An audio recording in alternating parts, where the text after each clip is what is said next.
The Epson software updates are mainly a source of problems. First of all, they make difficult the use of the compatible ink cartridges. The firmware updates are made automatically. You don't even know when your printer is updated.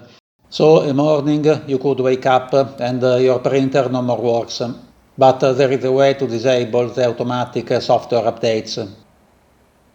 Click on the Windows icon on the bottom left corner.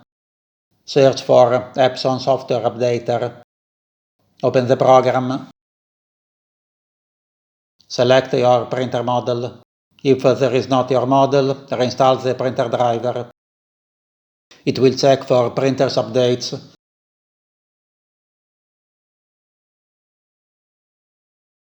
Click on Auto Update Settings.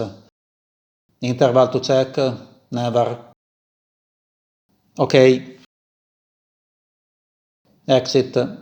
Are you sure you don't want to install the updates? Be sure. Done. Now your printer will no longer accept the Epson automatic firmware updates.